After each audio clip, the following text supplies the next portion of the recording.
হাজার বছর ধরে আমি পৃথিবীর পথ হাঁটিতেছি, পৃথিবীর পথে।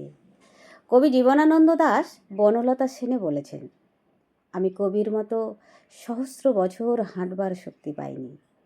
পা থাকলেও আমি অক্ষম, তবে হাত দুটো সক্ষম।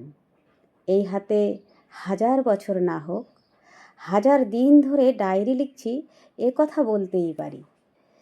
এবং এখানেই কবির সঙ্গে হয়তোবা একটুখানি মেলে। ডায়েরিটা আমি লিখি ভালোবাসা থেকে, কোনো উদ্দেশ্য ছাড়াই লিখে যাই। আমার জীবনের সঙ্গে আমার ডায়েরির দারুণ মিল। দুটোরেই কোনো ভবিষ্যৎ নেই, কোনো স্বপ্নও নেই। শুয়ে বসে সময় শুধু বইয়ে দেওয়া। কেউ যদি প্রশ্ন করে, উদ্দেশ্য যখন নেই তাহলে লেখো কেন? লিখি আমার ভালো লাগা থেকে। লিখি আমি আত্মার সঙ্গে একাত্ম হতে।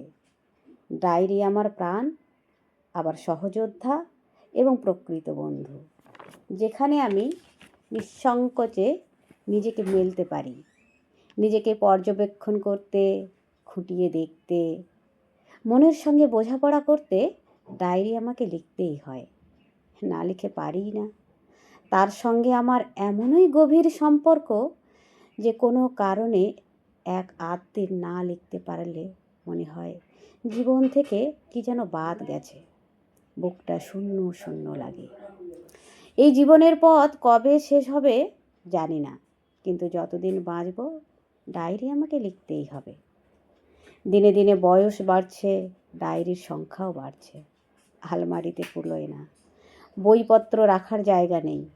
একদিন মাকে বললাম আলমারি থেকে সব ডায়েরি বের করে বস্তায় ভরতে।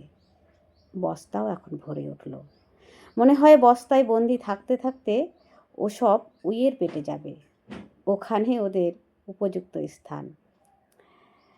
এতক্ষণ পর্যন্ত আমার সঙ্গে যদি কেউ থেকে থাকেন, এই পাগলের প্রলাপ শুনে থাকেন, তবে তাদের প্রতি রইল আমার অশেষ কৃতজ্ঞতা।